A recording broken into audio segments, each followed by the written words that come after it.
Hi guys, just doing a quick preview for the Wednesday 17th of October meeting in Launceston. I will try and get through it a bit, not make it as long-winded as some previous. Track's currently rated good 4, right in the true. Are expecting a fair bit of rain in Launceston today. Got the weather forecast here just to have it sort of a bit more transparent. 8 to 20 mils of rain expected. You know, like 90% chance of showers. Also, chance of a thunderstorm in the afternoon and evening with even hail and heavy falls. So, I don't think it's too much of a stretch to sort of lean towards horses who can handle the cut out of the ground. So, we're into the 4th meeting of the season. Rails back in the true for the first time. It had been at 3, 9 and 6 metres respectively the 3 previous meetings. So, obviously got some pristine ground on the inside, so you'd imagine barriers, inside gates won't be too much of a disadvantage even if the heavens do open. So anyway, first is for the maidens over 1400. Does look limited chances in it. Actually, we've got set to race 3. Race 1, we've got Ewan Tex, never know how to pronounce his name, Ewan Tex, about $485, with no names, about 6 to 4. Cape Cardinal, sort of $17, $18. And numbers 10, 11, 12. The Rockbank Flash, White Gazelle, and Buzzard all about that $8 mark. So we had with no name the Rockbank Flash, White Gazelle, and GG's Magic Man all came through the same race the other day. It's probably the most apt replay. So we'll just click on it. So this is the favourite with the orange with the white stars. And this is over Lights 1200 metres. So you can see it's jumped fairly and then works across to sit outside the leader, which is GG's Magic Man. The others of note, Rockbank Flash has got the blinkers on here. So it gets caught 3 deep. The trip, no covers, got barrier 1 and Neward on this time, so and actually does run okay here. And White Gazelle's back on the inside here in the gold and black checks. It does get a good run through, draws wide tonight, and obviously will need to go back. But favourites outside the leader. White Gazelle does actually beat at home and is stronger on the line, and we've got an extra 100 metres. So, you know, it gets a tick for that. But the favourite does, to my eye, race like it needs, 1400, like it was sort of never really travelled the entire race and just kept whacking away. So the, 1400 metre races are generally run at a slightly slower tempo, so it might be more in its wheelhouse to do that. So, and here's White Gazelle getting through. Here's Rockbank Flash here. So, and the grey horse out wide, Glass Warrior I think his name is, it competed the following week and also ran well, so the form's held up okay. And the other thing to note about, if we just draw a line through Glass Warrior, Buzzard actually beat it home as well, so obviously brings it right into the mix as well. So based on that, for race 1, I'd lean towards With No Name just from a speed map perspective with the slower tempo. Ewan Tex, to be honest, Doc, I think it's his 4th or 5th go at 1400 metres. His 1200 metre runs have been better than his 1400 metre runs to date. So, but he's going to be on speed. First go in Launceston as well. And these 3 down here, like White Gazelle from 15, 1400 start at Launceston. You've only got like a 200 metre run to the first turn, so definitely going to have to go all the way back to last. So that's got me worried, even though it was impressive there. The Rockbank Flash, expect it to improve. As we pointed out there, it was off the track all the way, gets barrier 1 this week. And with that short run to the first turn, it should posse up in a good spot. And Buzzard's the other one that we pointed out, comes through the different form line. So forced to recommend a bet. Probably back With No Name.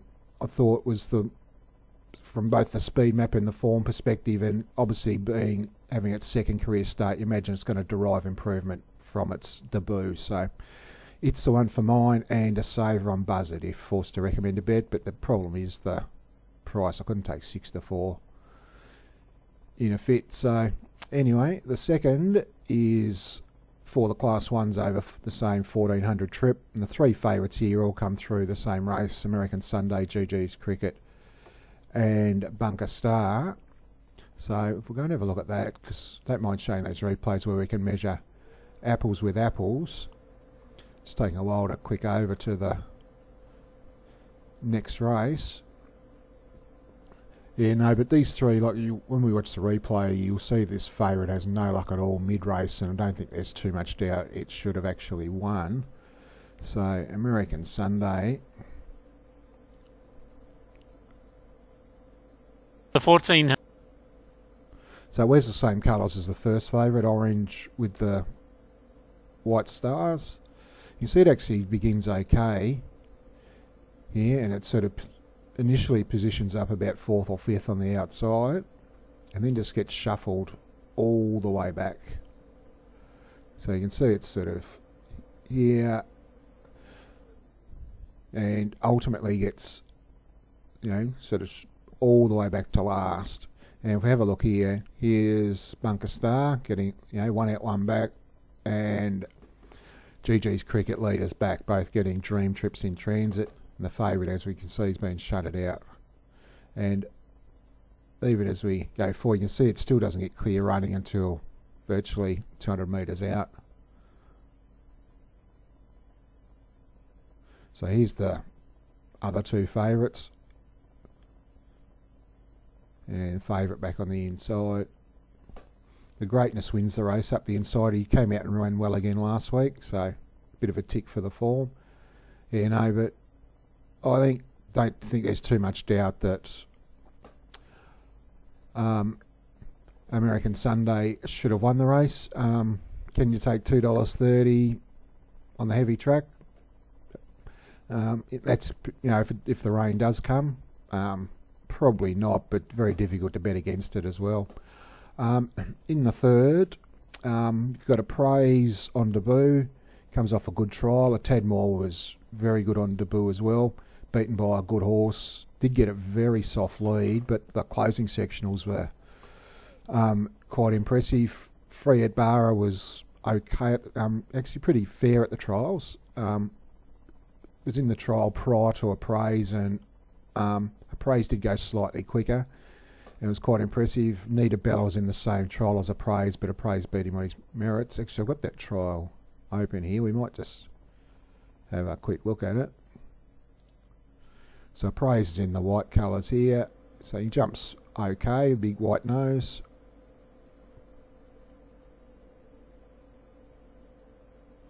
So Nita Bella's travelled up outside. I don't think there's any doubt this horse has gone better.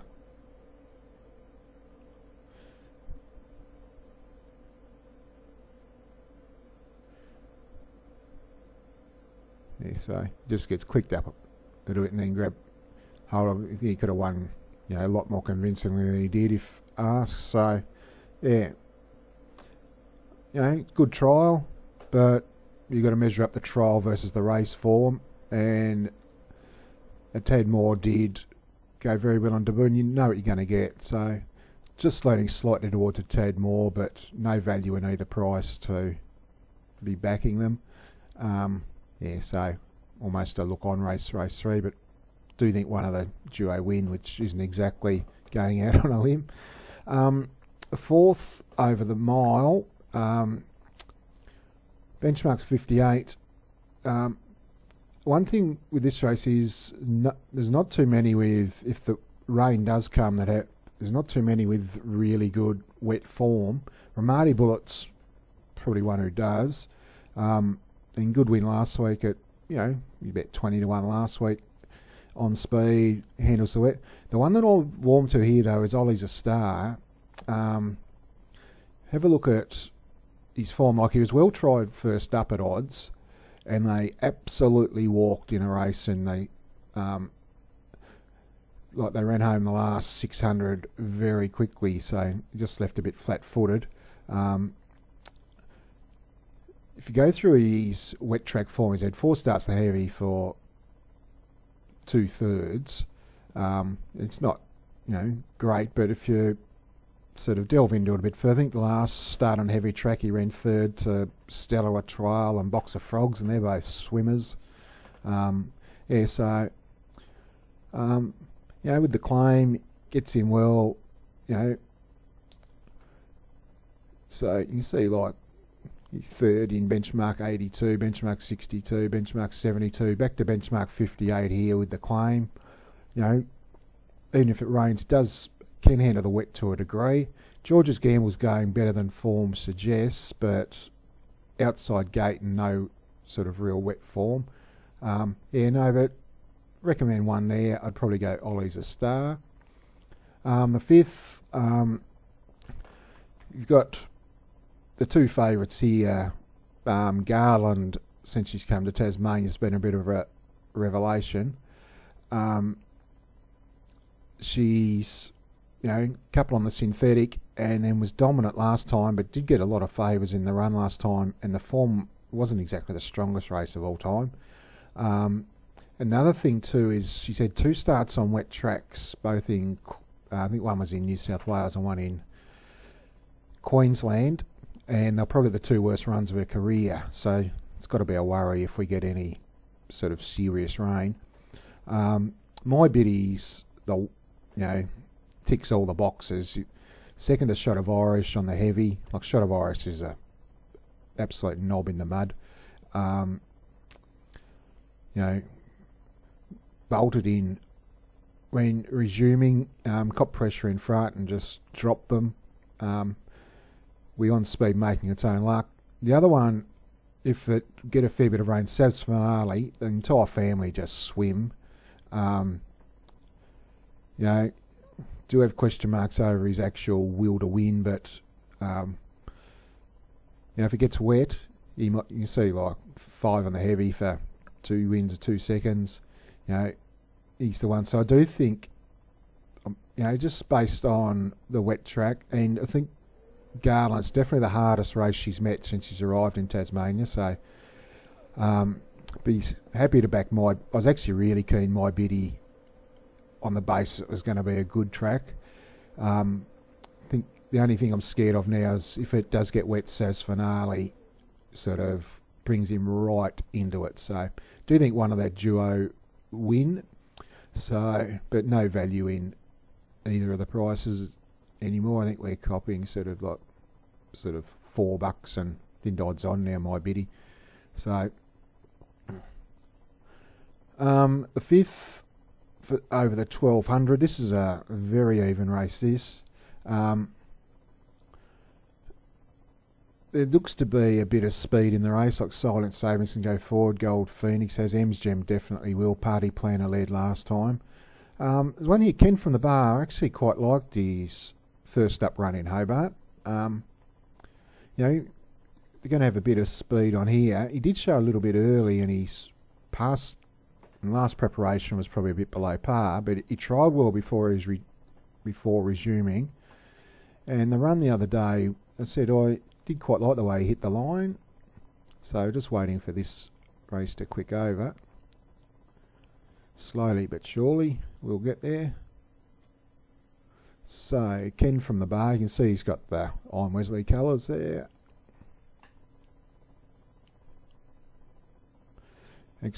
So you can see his last win was in Launceston.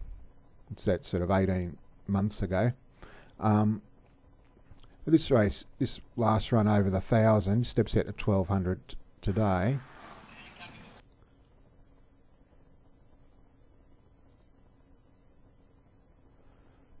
So you can see he's actually jumped quite well. He then has to grab a hold because he's going to be caught wide and eases back. Does get a good run from once he gets back in. So here he is here.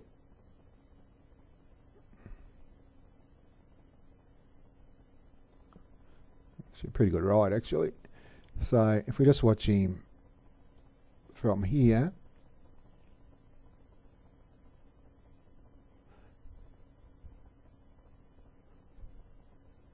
And this horse he came out and won last week in Launceston. I just can't remember the name of it, Brutton horse.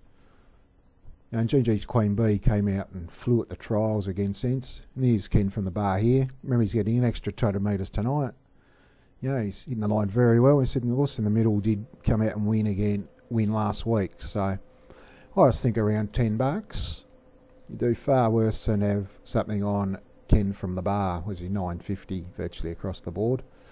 Yeah, so happy to be on Ken from the bar in race 6. Probably the only one I like at any value all night. The 7th, tricky little race this, especially if the rain comes. You've got Weekend Whiskey. It definitely looks the leader in the race. Wet track form isn't real crash hot. You can make a case for a lot of them. The one horse here that's, I think, silly odds is Hugo. Barrier 1, like he's first up over 1400, definitely performed better over longer. But remember, first up last time in, he beat a good horse. Who was that? Might have been Fragment that he beat first up last campaign. Now he's had a couple of trials leading in, and gone well in both of them. So first up last campaign, yeah, 25th, virtually this time last year, beat Fragment, Turaka Fair, then second to GG's Top Notch. Both of these over 1400, same track and distance. You're copping $10. With the 3 kilo claim, he gets in with 56.5, so he's virtually carrying less weight than all the other runners. A couple of bucks each way at $10, because it's just a very tricky race. So probably in that situation, I always go shopping for a bit of value. In the last, funny race this, and doesn't appear to be much early speed at all. Argolite might be the one who cruises over. Kisamir, if it is wet by the end of the night, he just swims. So he's not renowned for sticking his head out and winning, but he has actually won a couple lately. So if ever look at his overall record, he's 50 starts for 4 wins and 15 placings, but 2 of those wins have been his last 4 starts. So 4 starts ago he had 46 starts for 2 wins and 15 placings, but barrier 1 should sit box seat. Yeah.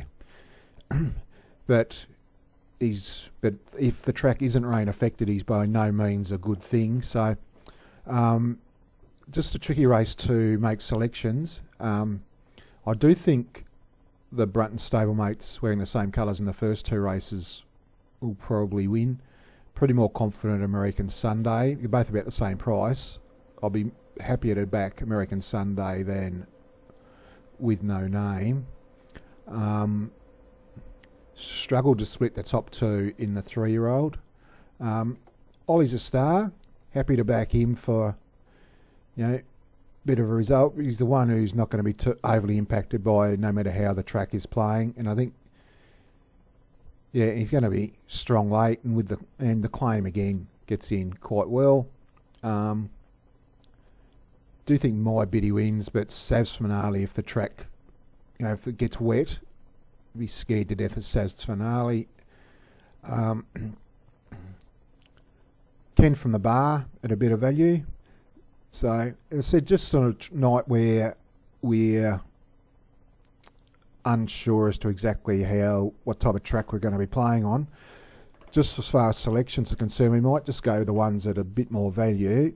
In race 4, number 2, Ollie's a Star, and race 6, number 7, Ken from the bar. So, anyway, guys, I might wrap it up there. As I mentioned, not overly confident. Generally, it takes 2 or 3 meetings to bet with any confidence once the Launceston season resumes, because at the beginning you've got you have to mix horses coming off synthetic form, and a lot of horses who steer clear of the synthetic are coming off trial form, so it's always difficult to marry that up. So it was probably the first meeting where I was actually going to sort of bet, full size because I've been sort of betting like a 12-year-old the last few weeks, but just with the queries over the weather, we'll just sort of wait and see a little bit, but we are getting to the stage where we can start betting with a bit more confidence. So I do have a meeting in Hobart on Sunday as well. Just not sure if I'll get a chance to do a preview what I'm up to this weekend, but there was one I was half keen on, regardless of the track condition, and Westerly Hayes in race 5 on Sunday. So yeah, no, very good first up. Drew wide, had to go all the way back to last. If he draws a gate, he can take up a position. So yeah, no, happy to, if I don't get the chance, have something Westerly Hayes on Sunday as well. But anyway, guys, we'll wrap it up there. So until next time, we'll leave you with it. Cheers.